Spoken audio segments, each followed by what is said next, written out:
11월 19일 우리에게 주신 하나님의 말씀을 보도록 하겠습니다. 오늘 말씀은 누가복음 21장 8절입니다. 함께 성경을 읽도록 하겠습니다. 함께 읽겠습니다. 예수께서 대답하셨다. 너희는 속지 않도록 조심하여라. 많은 사람이 내 이름으로 와서 말하기를 내가 그리스도다 하거나 때가 가까이 왔다 할 것이다. 그러나 그들을 따라가지 말아라. 자, 여러분도 여러분의 성경으로 읽으시면 되겠습니다. 다시 한번 읽도록 하겠습니다. 음. 자, 다시 한번 네, 말씀을 읽도록 하겠습니다. 예수께서 대답하셨다. 너희는 속지 않도록 조심하여라. 많은 사람이 내 이름으로 와서 말하기를 내가 그리스도다 하거나 때가 가까이 왔다 할 것이다. 그러나 그들을 따라가지 말아라. 아멘. 샬롬. 네, 하나님의 평안을 여러분에게 빕니다. 11월도 이제 어, 오늘이 19일이잖아요. 그래서 이제 얼마 남지 않은 11월도 주님 은혜 가운데, 주님이 주신 평안 가운데 잘 지낼 수 있기를 기도합니다. 자, 오늘은 2023년 추수감사주일입니다. 그동안 1년 동안 우리를 지키시고 또 우리를 복을 주시고 우리에게 많은 열매로 함께 하신 하나님을 찬양하는 그런 추수감사주일입니다. 아, 우리 텃밭에서 이렇게 배추도 수확하고 또 즐겁게 또 우리가 함께 하나님이 주신 수확의 기쁨을 누리고 또 오늘 김장도 하게 되는데 하나님께서 우리에게 풍성한 은혜와 하늘에 또 풍성한 은혜를 내려주시기를 간절히 소원합니다.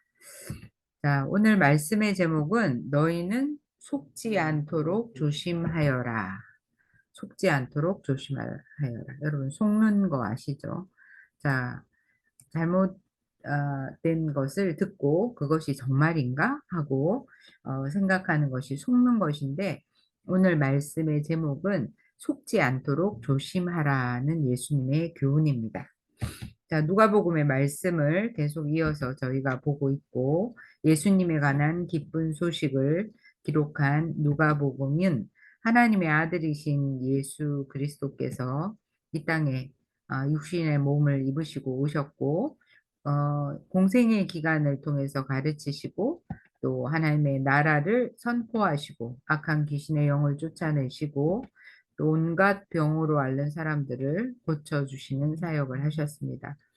오늘도 우리와 함께 또 지금도 우리와 함께 계시는 성령께서 말씀을 통하여 예수님의 말씀을 잘 알아들을 수 있도록 깨달을 수 있도록 도와주시기를 소원합니다. 오늘은 21장 1절부터 19절까지의 말씀을 함께 나눌 텐데 먼저 1절부터 4절을 함께 읽도록 하겠습니다. 함께 읽겠습니다. 여러분 성경으로 읽으시면 됩니다. 예수께서는 눈을 들어 부자들이 헌금궤에 헌금을 넣는 것을 보시고 또 어떤 가난한 가부가 거기에 랩돈 두 닙을 넣는 것을 보셨다. 그래서 예수께서는 말씀하셨다. 내가 진정으로 너에게 말한다. 이 가난한 가부가 누구보다도 더 많이 넣었다. 저 사람들은 다 넉넉한 가운데서 자기들의 헌금을 넣었지만 이 과부는 구차한 가운데서 가지고 있는 생활비 전부를 털어 넣었다. 자, 예수님께서 성전에서 사람들이 헌금을 하는 것을 보았습니다. 헌금은 하나님께 드리는 것인데 그 당시에도 성전 앞에 이렇게 헌금을 넣는 통이 이렇게 쭉 13개가 있었다고 합니다. 그런데 이제 부자가 먼저 와서 헌금을 넣는 것을 예수님이 보았습니다. 아, 저 부자가 헌금을 넣는구나 하고 이렇게 보니까 부자는 그 헌금함에다가 자기가 가지고 온 헌금을 넣었습니다. 또 보니까 가난한 과부도, 혼자 사는, 남편이 없이 사는 과부도 와서 헌금을 합니다. 자, 헌금을 넣는데 이렇게 헌금함이 이렇게 생겨서 그 구멍 사이로 이렇게 돈을 넣는 겁니다. 그런데 그 당시에는 지금처럼 뭐 10,000원, 50,000원 이런 지폐가 있는 게 아니라 다 동전으로 넣는 거예요. 그러면 동전을 넣으면 동전 소리가 나겠죠. 그래서 소리를 보고 이 사람이 얼마나 돈을 넣었나 알 수가 있는 거예요. 자, 그런데 이 과부가 와서 두 렙돈을 넣는 겁니다. 이 렙돈이라는 거는 그 당시에 가장 작은 어 돈의 단위인데 이 렙돈으로는 정말 한 끼도 이렇게 풍성하게 먹지 못하는, 뭐 오늘날 뭐 국수 한 그릇도 채 먹지 못하는 그런 돈인데 그 두 렙돈을 넣었습니다. 자, 그런데 이 부자는 얼마나 넣었을까요? 얼마 넣었는지 모르지만 그 당시에 돈의 어 종류가 여러 개가 있었죠. 이 과부가 넣었던 거는 렙돈이고, 아마도 어쩌면 이 부자는 아주 또 데나리온을 넣었을 수도 있습니다. 이 데나리온은 노동자들이 한 달 일해서 낼 수 있는 그런 돈인데, 어쩌면 부자는 이렇게 많은 헌금을 했을 수도 있겠죠. 자, 그래서 과부는 두 렙돈을 넣고 부자도 넣는 것을 보시고 예수님이 이렇게 말씀하십니다. 뭐라고 말씀하셨어요? 이 가난한 과부가 넣은 이 헌금이 누구보다도 더 많이 넣은 헌금이다. 이렇게 말씀을 하십니다. 이 두 렙돈은 이 가난한 과부가 그날 하루를 지낼 수 있는 생활비 전부를 넣었기 때문에 그렇다라고 예수님이 이야기를 하십니다. 그래서 누구보다도 더 많이 넣은 게 부자가 아니라 과부다. 이렇게 이야기합니다. 부자는 그 풍성한 중에 일부를 드렸지만 과부는 모든 생활비를 다 드렸다는 것입니다. 그러면 우리가 헌금을 할 때 하나님 앞에 드릴 때 과부와 같은 헌금을 할 것인가, 부자와 같은 헌금을 할 것인가, 예수님이 그것을 말하고 싶어서 오늘 이 말씀을 주셨다기보다는 그 당시에 예수님 성전에 나와서 헌금을 할 수밖에 없는 상황이었는데 과부도 그가 가지고 있는 모든 재산, 모든 생활비를 다 드린 것과 같은 그런 헌금이 생활화되어 있었다는 거죠. 자, 그런데 하나님께서는 과부처럼 바치는 헌금을 받으시고자 하는 것이 아니라 그 상황에서 내가 할 수 있는 최선의 것을 바치는데, 뒤에 보면 그 당시에 성전에서는 이 과부나 이런 어려운 사람들의 헌금을 삼키는 자들이 있다고 서기관들과 바리새인들은 그런 사람들이라고 이야기를 합니다.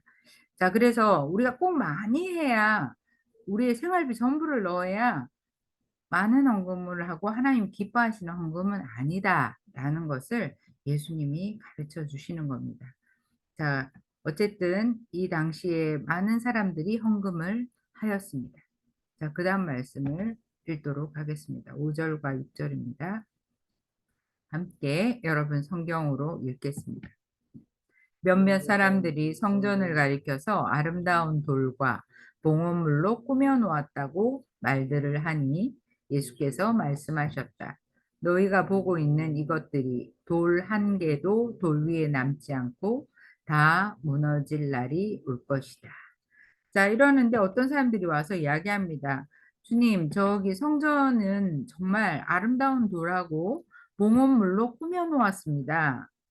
보여지는 성전을 이렇게 아름다운 돌과 봉헌물로 아주 멋있게 꾸며 놓았다는 이야기를 합니다. 자, 그때 예수님이 뭐라고 말씀을 하십니까? 돌 한 개도 다른 돌 위에 얹히지 못하고 다 무너질 날이 올 것이다 라고 이야기를 합니다. 그러니까 보여지는 성전이 돌로 지어진 그 성전이 정말 하나님을 예배하는 성전이 아닐 때에는 그 성전이 어떻게 해요? 다 무너질 날이 올 것이다 라는 경고를 예수님이 하십니다.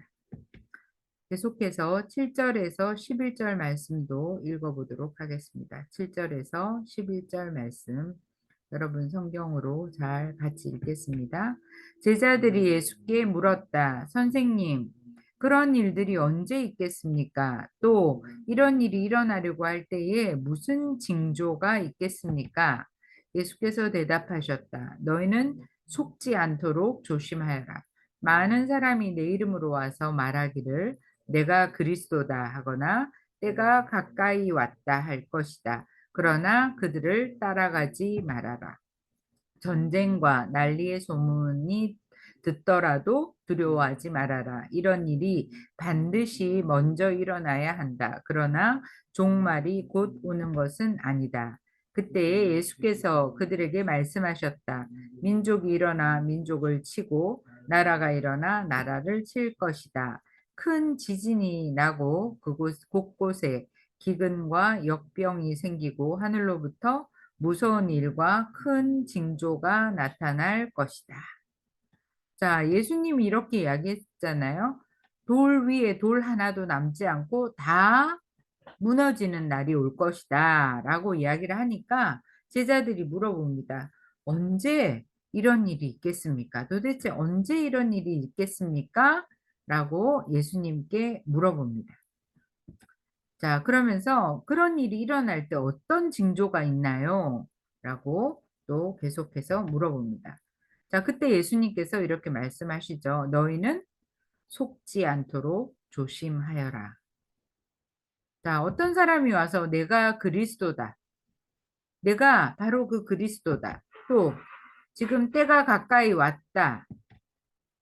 그렇게 하더라도 그들을 따라가지 말아라. 라고 하면서 예수님이 뭐라고 하신 거예요? 속지 않도록 조심하여라고 말씀을 하십니다. 자, 제자들은 왜 물어봤어요? 아, 정말 그 성전이 무너지는 날이 오는 것인가? 이렇게 생각을 하면서 예수님에게 물어보니까 예수님이 그 일은 반드시 올 것인데 속지 말라는 겁니다. 내가 그리스도다. 또 때가 가까이 왔다. 그렇게 이야기하는 사람들이 나타나더라도 그들을 따라가지 말라고 이야기를 하십니다. 그리고 그때에는 전쟁과 난리의 소문이 날 것이다. 전쟁을 하고 큰 어려움이 겪는 소문이 막 들리게 될 텐데 사실은 지금도 그렇죠. 많은 전쟁이 있고 많은 지진도 있고 어려움의 소문들이 많이 있잖아요. 그때 어떻게 하라고요? 예수님이 말씀하십니다. 두려워하지 말아라. 그렇다고 해서 종말이 곧 오는 것은 아니다. 라고 이야기를 하십니다. 자, 그러니까 그때는 예수님이 알려주실 수 없는 거죠. 왜 알려주실 수 없어요? 예수님도 모르시는 거죠. 그 뜻은 아버지만 아시는 건데 그때는 반드시 오는데 그 때를 가지고 우리가 미혹을 받거나 속지 않도록 조심하라고 예수님이 말씀을 하십니다. 자, 이어서 12절부터 19절 말씀을 읽겠습니다. 함께 읽습니다. 그러나 이 모든 일이 일어나기에 앞서 사람들이 너희에게 손을 대어 박해하고 너희를 회당과 감옥에 넘겨줄 것이다.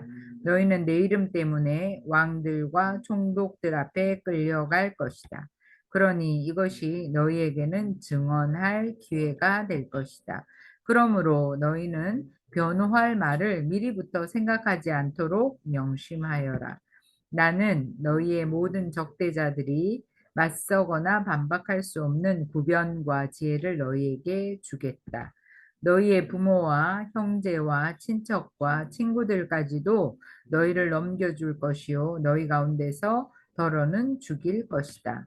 너희는 내 이름 때문에 모든 사람에게 미움을 받을 것이다. 그러나 너희는 머리카락 하나도 잃지 않을 것이다. 너희는 참고 견디는 가운데 너희의 목숨을 얻어라.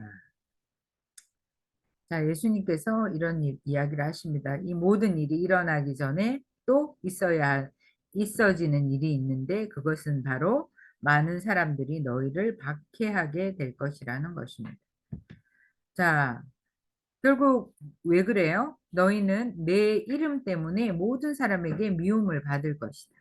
모든 나라와 또 모든 사람과 심지어 가족과 자녀들에게조차도 너희는 내 이름 때문에 미움을 받게 될 것이다 라는 말씀을 하십니다.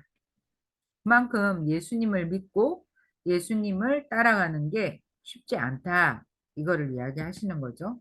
그래서 내 이름 때문에 예수님을 믿는 것 때문에 모든 사람에게 미움을 받게 될 것이라는 것을 말씀을 하고 있습니다. 그렇지만 예수님은 말씀하십니다. 그래도 너희 머리카락 하나도 잃지 않을 것이다.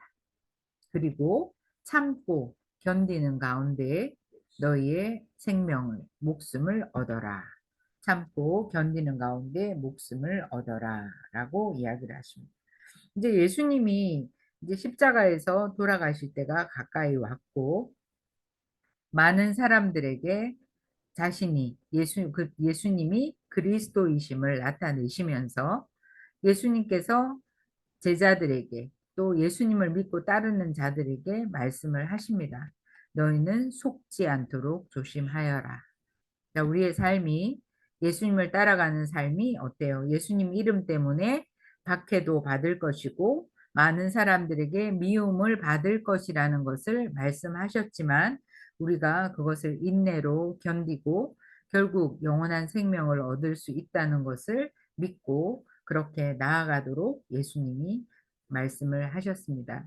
그러므로 우리도 예수님을 믿고 따라가는 일이 쉽지 않지만 이 땅의 삶이 영원한 것이 아니고 그렇게 마지막이 올 때임을 우리가 알 수 있도록 예수님이 알려주셨는데 그러한 삶을 살도록 또 속지 않는 조심하는 삶을 살아가고 언제 그 일이 올 것인가에 그렇게 궁금해하지 않고 또 우리의 맡겨진 삶을 잘 감당해내는 우리 모두가 되기를 간절히 축원합니다.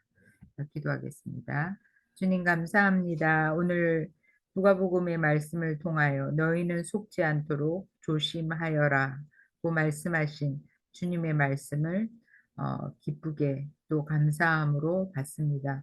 주님, 이 시대 가운데 난리와 전쟁의 소문 가운데 있는 우리의 삶을 주님 잘 아실 줄 믿습니다. 하나님 이러한 삶 가운데 우리가 미혹되거나 또 속지 않고 주님만 따라 인내함으로 생명을 얻도록 나아가게 하여 주시고 하나 우리에게 향하신 하나님의 선하심을 깨닫고 믿음으로 담대함으로 살아갈 수 있도록 도와주시옵소서. 예수님의 이름으로 기도합니다. 아멘.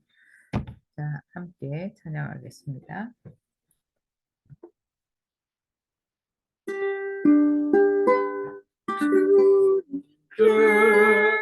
나를 드립니다.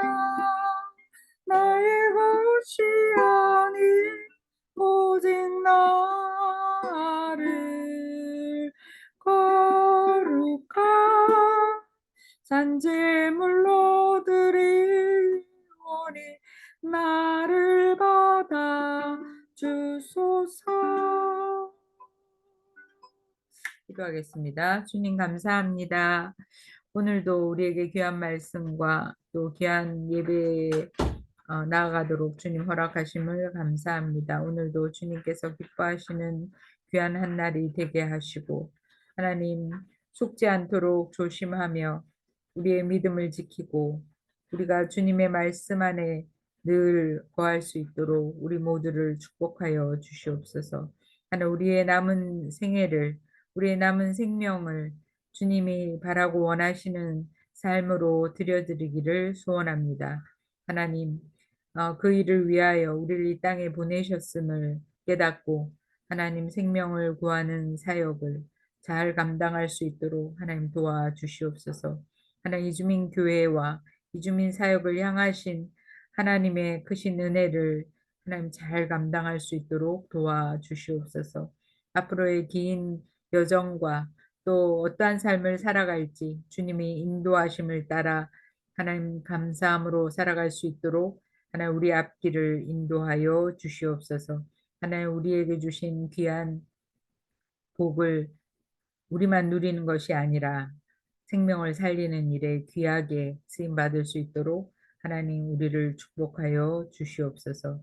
드려진 귀한 예물을 주님이 받으시고 하나님 우리의 재물뿐만 아니라 우리의 시간과 또 우리의 재능을 통하여 하나님이 영광을 받으시고 잘 감당할 수 있는 은혜를 더하여 주시옵소서.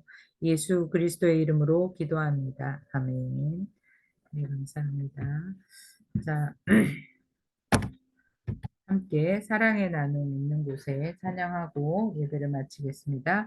사랑의 나눔 있는 곳에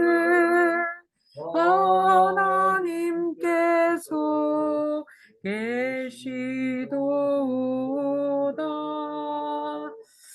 지금은 우리 주 예수 그리스도의 은혜와 하나님의 크신 사랑과 성령의 감동, 감화, 교통하시는 역사가 이 자리에 함께한 모든 성도 한 분 한 분 위에와 그 가정과 또 일터와 사역 위에 사랑하는 조국 대한민국 위에 이 땅에 와 있는 모든 이주민들과 또 그들의 나라와 그들의 삶 가운데 하나님이 만드신 온 세계 위에 지금부터 영원토록 함께 하시기를 간절히 축원하옵나이다. 아멘.